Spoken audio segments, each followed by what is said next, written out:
شريك لك لبيك إن الحمد والنعمة لك والملك. السلام علیکم ورحمۃ اللہ وبرکاتہ۔ اللہ کے رسول صلی اللہ علیہ وسلم کی حیات کا آخری حصہ ہے، آپ کا آخری حج ہے۔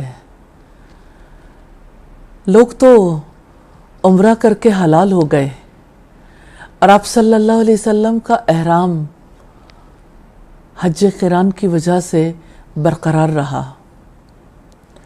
سیدنا علی اور سیدنا ابو طلحہ بھی آپ کے ساتھ تھے۔ کچھ اور لوگ بھی ایسے تھے جو قربانیاں ساتھ لے کر آئے تھے، جس کی وجہ سے انہوں نے بھی احرام کو برقرار رکھا۔ اور اب 8ویں ذوالحجہ ہے، یوم الترویہ ہے۔ آپ صلی اللہ علیہ وسلم بطحا کی وادی سے احرام باندھ کر منا کی طرف روانہ ہو گئے۔ منا میں پہنچے، وہ سرزمین جہاں کتنے ہی انبیاء پہنچے، جہاں مسجد خیف ہے، اس مسجد میں کتنے انبیاء نے نمازیں ادا کی۔ اور یہ علاقہ تو اللہ سبحانہ و تعالیٰ کی تکبیر بیان کرنے کا، اس کی حمد بیان کرنے کا علاقہ ہے۔ یہاں کوئی اور نیت لے کر نہیں آ پاتا، یہاں جو بھی آتا ہے اللہ سبحانہ و تعالیٰ کے لیے آتا ہے۔ اور اللہ سبحانہ و تعالیٰ کا حکم ہے وَأَتِمُّ الْحَجَّ وَالْعُمْرَةَ لِلَّهِ کہ حج اور عمرے کو اللہ تعالیٰ کے لیے پورا کرو۔ نبی صلی اللہ علیہ وسلم منا میں پہنچے ہیں، آپ نے 5 نمازیں یعنی 4 8ویں ذوالحجہ کی اور 5ویں 9ویں کی فجر کی منا میں ہی ادا کی۔ آپ اس دوران لوگوں کے سوالات کے جواب بھی دیتے رہے، مسجد میں لوگوں کے درمیان بیٹھے رہے، اور پھر فجر کے بعد آپ صلی اللہ علیہ وسلم نماز کی ادائیگی کے بعد کچھ دیر کے لیے رکے، پھر عرفات کی طرف روانہ ہو گئے۔ یہ 9ویں ذوالحجہ کا دن تھا جب آپ صلی اللہ علیہ وسلم نے حکم دیا کہ میرے لیے وادی نمرہ میں خیمہ لگایا جائے۔ خیمہ لگایا گیا۔ عرفہ کا دن کتنا بڑا دن ہے۔ ایک یہودی نے سیدنا عمر سے کہا تھا کہ اگر وہ آیت جو آپ کی کتاب میں ہے ہمارے اوپر نازل ہوتی تو ہم اسے عید کے دن کی طرح مناتے۔ تو سیدنا عمر نے کہا مجھے یاد ہے یہ آیت کہاں نازل ہوئی تھی۔ وہ عرفات کا دن تھا اور جمعے کا دن تھا۔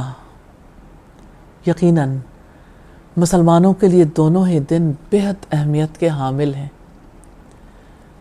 رسول اللہ صلی اللہ علیہ وسلم کے لیے کتنی بڑی خوشی اور کتنے بڑے اعزاز کی بات تھی۔ اللہ سبحانہ و تعالیٰ کی طرف سے کتنا بڑا اعلان تھا، الیوم اکملت لکم دینکم، آج میں نے تمہارا دین تمہارے لیے مکمل کر دیا۔ واتممت علیکم نعمتی، اور تم پر اپنی نعمت تمام کر دی۔ ورضیت لکم الاسلام دینا، اور تمہارے لیے اسلام کو دین کے طور پر پسند کیا۔ آپ صلی اللہ علیہ وسلم نے وادی نمرہ میں خطبہ حج دیا۔ یہاں پر خطبہ حج کے بعد 1 اذان اور 2 اقامتوں کے ساتھ ظہر اور عصر کی نمازیں آپ نے ان کی امامت کروائی۔ آپ صلی اللہ علیہ وسلم کا خطبہ حج بہت اہمیت کا حامل ہے۔ اس خطبے میں ہمارے لیے کیا کچھ ہے؟ پوری انسانیت کے لیے اتنا بڑا سبق ہے، رہتی دنیا تک کے انسان اس سے نفع اٹھا سکتے ہیں۔ آپ صلی اللہ علیہ وسلم نے لوگوں کو خطبہ دیتے ہوئے فرمایا تمہارے خون اور تمہارے مال تم پر حرام ہیں، جیسا کہ تمہارے اس دن کو حرمت حاصل ہے۔ خبردار، جاہلیت کی تمام چیزوں کو میرے قدموں کے نیچے ختم کر دیا گیا، جاہلیت کے خون بھی ختم کر دیے گئے، اور اپنے خونوں میں سے جس خون کو سب سے پہلے میں معاف کرتا ہوں وہ ابن ربیعہ بن حارث کا خون ہے، جو بنو سعد قبیلہ میں دودھ پلایا گیا۔ بنو حذیل نے اس کو قتل کر دیا تھا، اور جاہلی دور کے تمام سودوں کو میں ختم کر رہا ہوں، اور سب سے اول میں عباس بن عبد المطلب کے سود کو ختم کرتا ہوں۔ آپ عورتوں کے بارے میں اللہ سبحانہ وتعالیٰ کے تقوی کو اختیار کرو۔ تم نے ان کو اللہ تعالیٰ کی امانت کے ساتھ اپنے قبضے میں لیا ہے، ان کی شرمگاہوں کو اللہ تعالیٰ کے کلمے کے ساتھ حلال گردانا ہے۔ تمہارا ان پر یہ حق ہے کہ وہ تمہارے بستر پر کسی ایسے شخص کو بیٹھنے نہ دیں جس کو تم برا جانتے ہو، اور اگر وہ ایسا کریں تو ان کو سخت تعذیب کرتے ہوئے مار پیٹ سکتے ہو، لیکن دیکھنا کہیں ان کی ہڈی ٹوٹنے نہ پائے، اور تمہارے ذمے ان کی خوراک لباس کا بہتر انتظام کرنا ہے۔ اور میں تم میں ایک ایسی چیز چھوڑ کر جا رہا ہوں، اگر تم نے اس کو مضبوطی کے ساتھ تھامے رکھا کبھی گمراہ نہیں ہوگے۔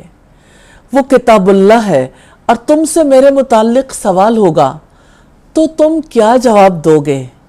سب نے کہا ہم گواہی دیتے ہیں کہ آپ نے اپنے رب کے پیغامات کو پہنچا دیا، اپنی ذمہ داری کو ادا کیا، اور اپنی امت کی خیرخواہی کی، اور اپنے اوپر عائد کردہ حقوق کو پورا کر دیا۔ تو آپ نے اپنی شہادت کی انگلی کو آسمان کی طرف بلند کرتے ہوئے اور لوگوں کی طرف جھکاتے ہوئے اشارہ کیا، الا ہل بلغت، سنو کیا میں نے پہنچا دیا؟ اس موقع پر لوگوں نے جواب دیا بھلا کیوں نہیں، آپ نے پہنچا دیا۔ پھر آپ نے فرمایا اللہم اشہد، اللہم اشہد، اللہم اشہد، یا اللہ تو گواہ رہنا، یا اللہ تو گواہ رہنا، یا اللہ تو گواہ رہنا۔ اب صلی اللہ علیہ وسلم کے ایمان افروز خطبے کے بعد لوگوں کے دل کی کیفیت کتنی عجیب تھی۔ سب لوگ اللہ سبحانہ وتعالیٰ کی بڑائی بیان کر رہے تھے، لبیک کی صدائیں جو ارد گرد آنے والوں اور شامل ہونے والوں کی وجہ سے آ رہی تھیں وہ اور زیادہ دلوں کو گرما رہی تھیں۔ پھر حضرت بلال نے اذان دی، اقامت کہی، اور آپ صلی اللہ علیہ وسلم نے ظہر کی نماز کی امامت کروائی۔ پھر سیدنا بلال نے اقامت کہی، اور آپ صلی اللہ علیہ وسلم نے عصر کی نماز کی امامت کروائی۔ پھر آپ اپنی سواری پر سوار ہوئے۔ قصوہ کتنی خوش نصیب تھی جس پر آپ صلی اللہ علیہ وسلم سوار ہوئے۔ قصوہ آپ کو لے کر جبل رحمہ کی طرف بڑھی، آپ نے اس کا رخ قبلے کی طرف کر لیا، اور آپ نے یوں وادی عرفات میں وقوف کیا۔ وقوف کا مطلب یہ ہے کہ آپ صلی اللہ علیہ وسلم اور آپ کے پیچھے تمام حجاج کرام اور اب جانے والے تمام حجاج کرام بھی خطبہ حج سننے کے بعد اور دونوں نمازیں ادا کرنے کے بعد قبلہ رو ہو کے اللہ سبحانہ وتعالیٰ کی حمد، اس کی تسبیح، اس کی بڑائی بیان کرتے ہیں اور اس سے دعائیں کرتے ہیں، اپنے لیے معافی طلب کرتے ہیں اور اپنے پیاروں کے لیے معافی طلب کرتے ہیں۔ یہ وقت سب سے قیمتی وقت ہے۔ رسول اللہ صلی اللہ علیہ وسلم نے فرمایا الحج عرفہ، حج تو عرفات جانے کا نام ہے، اور عرفات کا یہ وقت آپ صلی اللہ علیہ وسلم نے اس طرح گزارا، آپ نے لوگوں سے کہا سارے کا سارا عرفات وقوف کے لیے ہے، اس لیے اس رکن کو، حج کے اس رکن کو وقوف عرفہ کہتے ہیں۔ جب سورج غروب ہونے لگا تو آپ صلی اللہ علیہ وسلم اپنی سواری کو لے کر آگے بڑھے۔ یوں یہ سفر طے ہو رہا تھا کہ جہاں ٹیلے پہ چڑھنا ہوتا تو آپ لگام ڈھیلی کر دیتے، اور جہاں پہ اترنا ہوتا تو آپ تھوڑا سا لگام کھینچ لیتے۔ یہ سفر جاری رہا،